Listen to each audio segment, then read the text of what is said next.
This is the last talk before lunch, so I'll try to keep it short, and it will be also a technical talk. So I promise if you bear with me for like 30 minutes, I'll let you go and have lunch afterwards so you don't starve or anything.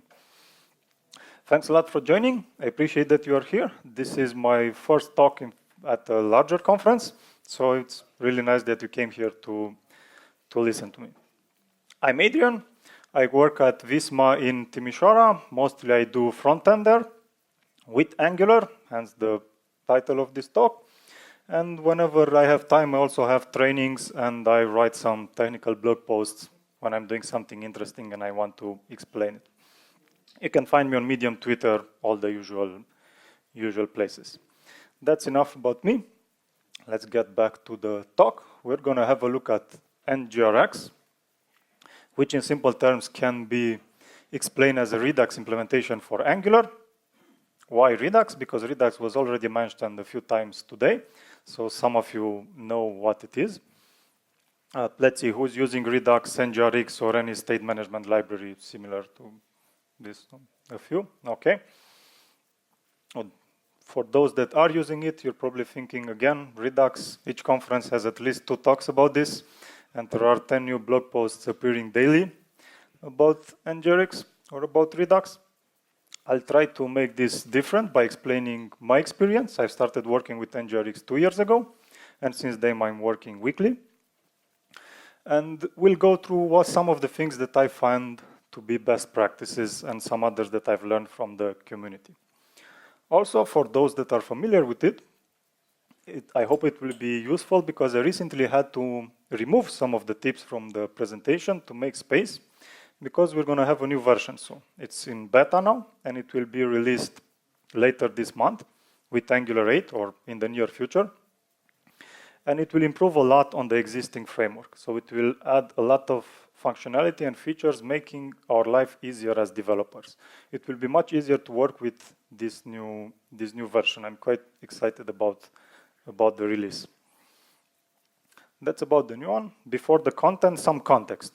Like 70% of you didn't raise your hand that you work with state management or with Redux. So I'll try to go on a short introduction so you'll get an idea about what we are going to talk about today.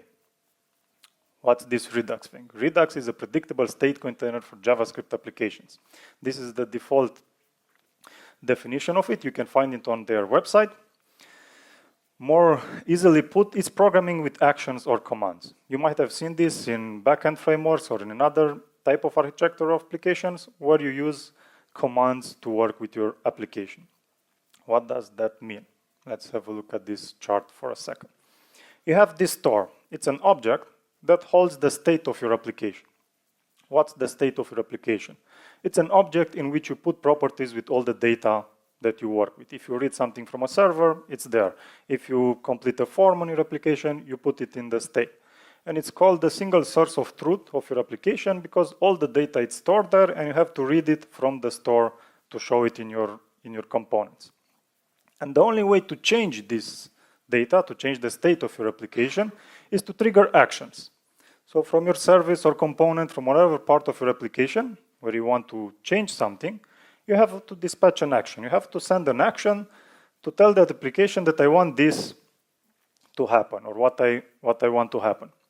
That action is handled by a reducer that knows how to update the state. So the action is an object defining what we want to happen in our application, and the reducer is the function that basically knows how to take the data from that action and put it in our state, in the object that we have in our store. This is for short what Redux means, and once our data gets to the store, our components are notified that new data is available. And if you have a list of items, you can use it in 5 different components. They will be used from the same place. It's the same reference to the same data in our store. So this is the short idea about Redux. What's NgRx? Well, like I said, Redux implementation with RxJS for Angular. RxJS, I'm sure that if you're working with Angular, you heard about it. It's that nice library with observables where everything is a stream. All the outputs of a component in Angular are observables. If you work with HTTP module, if you make GET calls or POST calls or whatever calls you want to an API, those methods will return you an observable. So that's NgRx. And it's implemented for Angular or in Angular. It's written in TypeScript and it uses ng modules, so it can only be used in Angular. NgRx is not the only library to manage state in Angular. There are several others. I think at this point it's the oldest one. And it's the one that I use and I find it really good, so it's the one we're going to talk about today. Some small differences between NgRx and Redux. In Redux, from what I know, you can have multiple stores, multiple objects there with your data.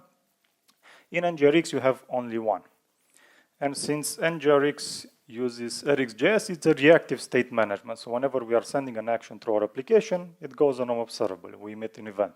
Whenever we subscribe to data from the store, we get an observable. And our components can subscribe and get the data whenever a new event happens. Another part of this architecture is what we can do when we need to read some data. We want to trigger an action to fetch data from an API. We cannot handle that in the reducer because we don't have the data yet. So in NgRx, as similar in Redux, they are called side effects. This is how it looks. Whenever we are triggering an action, it can be intercepted by an effect, which can do any async or sync operation we want. I'll give you the basic example with fetching data. So we want to tell our application that we need to load some data from a server. Our component will trigger a fetch action that will be caught by an effect. The effect will make the request to our API, and at a future point, it will get the response back with some data. If it was successful and we got the data back, it will map that to fetch successful action, which will end up in a reducer, and our state will be updated with the data that we just read. If the call to our server failed, the network is down, the server had an internal error or any other problem like that, the effect can map that error to a fetch failed action, and another effect can show a message to the user that we're sorry, we could not load your data. This is like in 70% of the cases, this is what effects are used for, to load data in an isolated way. This is for very short what NgRx is. And those of you that are new to it, I hope you'll understand more from the next examples. We'll move to some tips and some practices that I found. And since we have the new version, I'll start with what's new and some of the things that will help us there. And first things first, no more boilerplate. One of the things that you've probably heard about is most developers were complaining that you need to write too much code to work with a Redux pattern and especially with NgRx. If you wanted to create an action before, you needed to create a string constant and then a class and have a type property on that class, and you end up writing quite some code. I've recently migrated an application to the new version, and I think the amount of code needed was at least half. So let's have a look how. Whenever we want to create an action, now we have the createAction function that we import from NgRx store. And whenever we want to create an action, we call it and we say what type our action has. This is what denotes our action. In this case, we have a logout action and it has the logout type. If we want to have an action with a payload, like when we got some data from the server, we have the props helper method. We import it from the same place, from NgRx store. And this is a generic function. So we can pass in a parameter there that we tell our function how our data logs. In this case, we tell it that we have a username that's a string and a password that's also a string. And we have a login action. Whenever we call this function, we'll get an object that has a type login, a username string, and a password string. And we can use this without losing any type safety, without losing any type inference in TypeScript. Everything will still work. As it did before, the tooling will continue to help us, but instead of writing 30 lines of code to create these actions, we wrote 12 or even less, depending how you format your code. This is about creating the action objects. How can we create reducers? We now have the createReducer function. We import it from the same place. And to create a reducer, we call this function. We pass the initial state, and then we have some on function calls. On is a helper method. We can get it from the same place, so it's from NgRx store. And first argument to this method is the action that we want to handle, and the second one is how to update our state. So we are handling logout, we are deleting the username from our state object. We are handling login, we are setting the username in our state object. Before we had to write a larger switch statement to handle all those actions. We had to remember to have the default case. With this function, we have just the initial state and then several on calls. And again, it's much less code, and from my point of view, it's as easy to understand as before, if not even easier, because in a switch, you have more to put in your head about the mental context there. But in this case, I like a lot the API. It's almost you can read it. On logout, update this in the state. So it's really well designed. Let's have a look how we create effects. I think that by this point, you figured out how the API is designed. We have createEffect. We import it from NgRx this time, because the effects are in their own package. And in one of our effect classes, whenever we want to create an effect, we initialize a property calling this function, and we can pass another function as argument, of course, because this is JavaScript, so higher order functions. And we go through the actions. The actions is an observable, and there are all the actions that we dispatch through our application. So what the effect does, it filters by the login action, because that's the one we want to handle.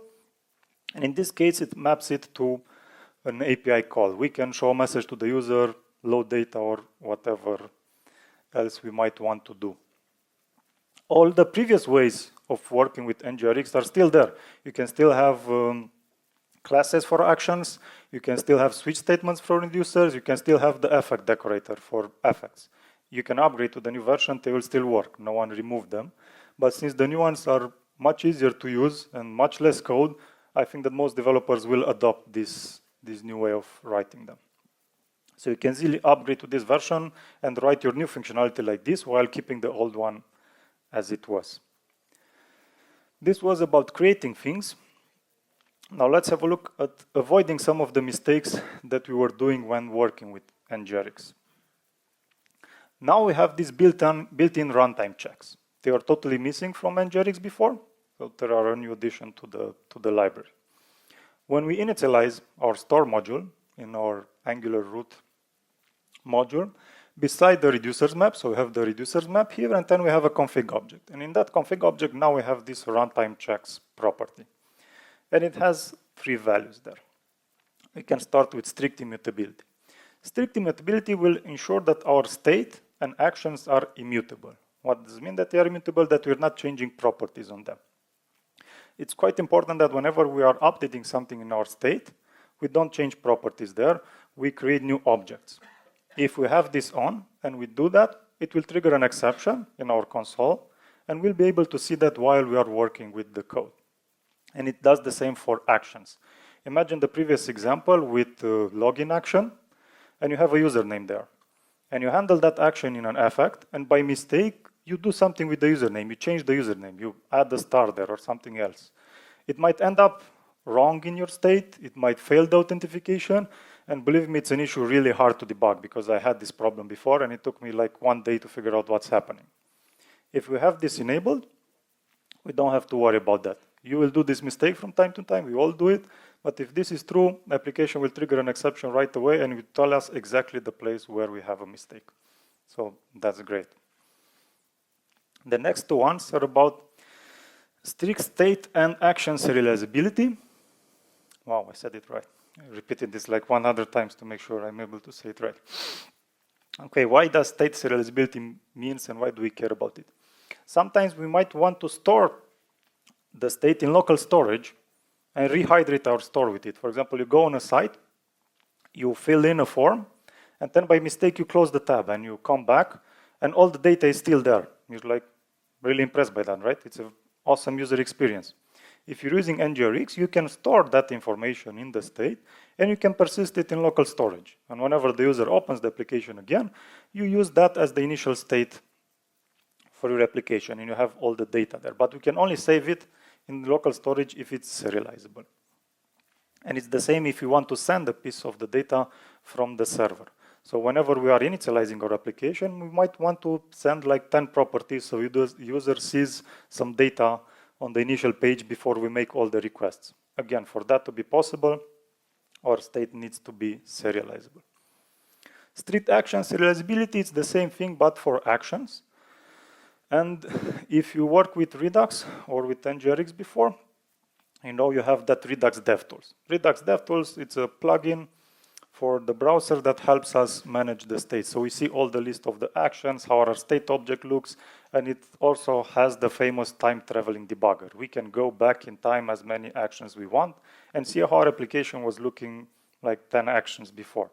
But you can only do that if the actions are serializable. If they are not serializable, you'll not be able to use this feature. Whenever we are adding something in the state or in an action that's not serializable, this will trigger an exception and it will tell us that we're doing a mistake. And it's great because I'm writing the code now, my application was just refreshed and I will see the error. I don't need to like figure this out 10 days later that something doesn't work as it should. These are built in. Once you upgrade, you can just add them there and enable them. I'm not sure at this point, they didn't decide if they will be enabled by default or not. So they're still debating this. This was about most of the things that were new. Let's have a look about some of the best practices or useful things I found. Whenever you're creating a new action, you should be as descriptive as possible. When you're writing that string with the action type, don't be shy, write there as much as you want. This is the type of the action. If you look in DevTools at the list of all the actions that go through your application, this is what you're going to see there. And if you're not writing good names there, it will be almost impossible to debug it. One common practice here is that you should write the source of the action in brackets, and after that, what the action does. And this also helps us with other best practices, because if we use the logout action from a component different than toolbar, we'll easily see that it's wrong, because it says toolbar logout. And it will force us to create a new action and use it from there. This is another tip. You should never use actions, even if it goes your main idea of don't repeat yourself. If you use the action, you'll find yourself in a position where it's very complicated to debug your application. You'll have one action, you don't know where it comes from and what's happening. If you have a logout that's possible from 5 places in your application, create 5 logout actions. That's how you're supposed to do it. Especially with the create action function, it's very easy and trivial and cheap to create actions. So create as many as possible. If you want to look more into actions and how to structure them, Mike Ryan, he's on the core team of NgRx, has a good talk called Good Action Hygiene. You can look it up on YouTube. I think it was like 2 years ago or something. And he talks for like 20 minutes, half an hour, only about actions. You should keep all actions in the same file if they are related. So you should not spread them around. You should not put them in other component types. If I have a component that is used to show a list of products, and I need all the actions to fetch those products, I put all of them in the same file, in an actions file near that component. And then we just use the actions from here. We can use named imports, like import star from this file, and you say import everything as product actions, and then they are sort of like namespaced. Or you can use barrel files, those index files, they were shown before in the other presentation if you were there, to re-export this named import, and then you'll have a consistent usage throughout your application. It will be the same name all over the place. This was about actions. Let's have a look at effects. Not all of them have to emit something. This is the most common scenario where you handle something, some side effect, you do an operation, and when that operation is done, you're triggering a new action. That's like in the 8% of the scenarios. But it's not mandatory. For example, you might have an application that saves automatically. That's almost common. Whenever the user does something, you make a request to save. But you might also want to show him a small notification that the save was successful. So you create an effect, you look for this save success action, and you use tap to show him the message that the save was successful. But at this point, your application will crash because you don't map here to another action. The second argument that you can pass to createEffect is a config object that has this dispatch property. As long as you set it to false, that's it. You don't need to map your effect to any other action. And in some cases, this is really useful. Another thing about effects is that not all of them has to be based on the action stream. Again, this is common. You look through what actions go through your application and you map them to something else. But it's not mandatory. Maybe you want to map the user clicks on the document to NgRx actions. So in this case, we use the from event operator from RxJS that creates an observable from all the events on an element in our HTML. And in this case, it creates an observable of all the clicks. And then we map that to NgRx actions.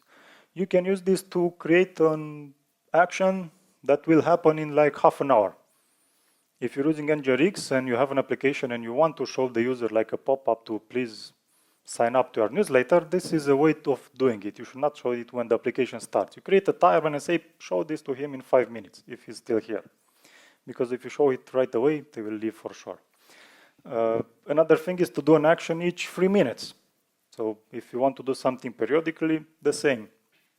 Another good example is you can create an observable from all the clicks, key downs, mouse moves, and so on. And if there's no event there for like 5 minutes, log out the user because he's inactive. And you can use any observable you want in an effect, but most of the time it's actions.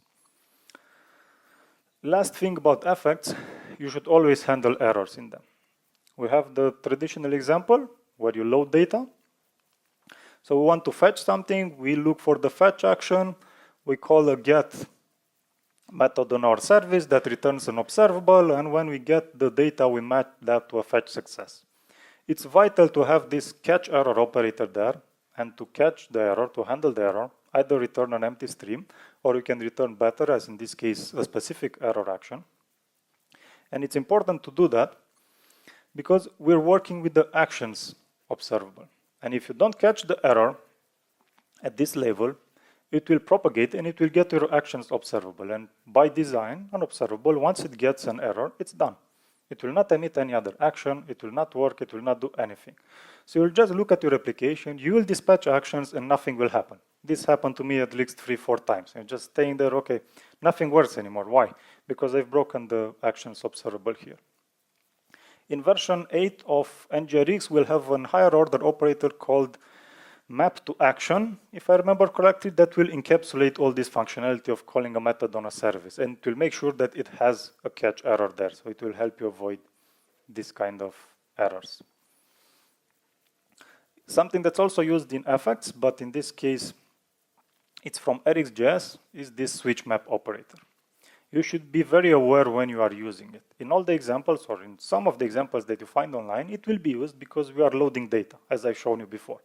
We load some data and we have to use switch map because our service will return an observable and we need to flat map that. We need to take the values from the child observable and put them in the main one. And it works perfectly when we're loading data. But what happens if we're removing items from a list? Let's say we're showing a list of items to the user and it can click delete on each of them. So it clicks on the first one. We get to our effect. It will handle the delete action, and it makes the delete call to our server. And while that happens, the user clicks delete on the second one. We get in our effect, and how switch map is designed, it will abandon whatever it was doing. So it will cancel the request to your server. That's by design. That's how switch map works. So if you keep kicking on several items, it might end up in the situation where only the last one will be deleted, or some random number of them will be deleted. This is very tricky, and I've seen this problem, including the applications that I'm working on. I think any application working with NgRx has it in it. If you need some help, there is a good library. It's called RxJS TS-lint rules. There are some extensive rules for RxJS, and it has a rule for this. So it will see if you're doing some kind of delete or put, or if you're updating your API in any way there. And if it's inside the switch map, it will tell you that it might be wrong. Switch map is not evil, it's great, for example, when you're loading data. Because when I'm loading data, if I start a request and then some filters change, and I want to cancel the previous request and load the new data because I don't care about the old one. So that's a valid scenario, but you should be very aware when you are using it. That was about RxJS and effects. We keep talking about this data. Let's see about how we select it. On the store, we have a select method, and we use it to get data from our state. And we can pass some strings there, like the property names of the objects where we want to go, or we can write some functions in place to get to the property that we want from the state. But we should really use selectors for that. We should extract those functions in separate files, and they are called selectors. We'll see how we can create them. And these selectors are pure functions used to get slices of state. You just get the whole state object, and you say that from the whole state, I want only this property. And they are quite trivial to create and use. Of course, create selector, you got it. We import it from NgRx store, and we call it to create a function that we can pass other selectors. And the last argument is a projector function, which means it takes our data and shows it and modifies it to whatever we want. So in this case, we select the part of the state that handles this feature, and from that state, we get a counter. And this is the select count selector. They are quite trivial, but they have some important benefits. They are type safe, so we can refactor our state as we want, and they will still work for us. They are composable. Lately, even in front-end functional programming becomes more and more popular again. So create selector function can take up to 10 other selectors. Imagine you create some selectors to get the basic properties from your state, and then you can build them together like Lego blocks to get the information in the way your components want to display it. Even if you want to display the same information in different ways, you can create selector to map that information as you want it. And they are very performant because they use a technique called memoization, and this is actually caching. Since our selectors are pure functions, what happens when we call a selector, so pure function, for the same input, we get the same output. As long as we know that, when a selector is called, it will look if it was called again with the same argument, so the same state or the same properties. If it was not, it will run the code, compute the result, cache it, and then return it to us. The second time when we call it with the same arguments, it will look in the cache list. If it was called again with the same arguments, it just returns the cache value without running any code. So they are highly performant. You can have a lot of code there that does a lot of manipulation with the data. As long as that data doesn't change, that code will not execute. And this will be cached for the entire life of that selector. Another less known property of selectors is that they can be used with props. We had the counter before in the state, and we can imagine that in one component, we want to show that counter multiplied by 2, and in another component, we want to show it multiplied by 3. We should not store this in state. We store only the source in there. How we can sort this out? Whenever we are using a selector, so on the select function on the store, we pass in the selector, we can pass another object, and we can put there whatever properties we want. In this case, I'm putting the multiply factor, and in the selector, in the projector function, this is the last argument, props. I've called it props. And then you can use it here to manipulate your data. So in one of my components, I can call it with multiply 2, and in others with multiply 3. It's not very common, but in some scenario, it's good to know that it's there. It will really, really help you. Okay, we're going to see about reducers now. The only thing I have to say about reducers is that they should be as simple as possible. They should have no hidden logic there. The only purpose of their existence is to update the state, and that's it.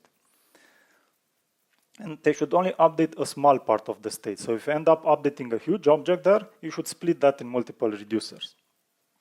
And of course, you should not mutate the state. You should always create new objects. This is also, it's helping us from the runtime checks if we enable them. This is how a simple reducer should look. We pass in the initial state, and we handle 3 actions and update the state. If the home score, we add 1. If away, add 1. Or reset, we just put the initial actions. If you have like 50 on calls here, maybe you need to refactor that because there are too many. Usually I tend to keep around 5 or under 10 in my reducers.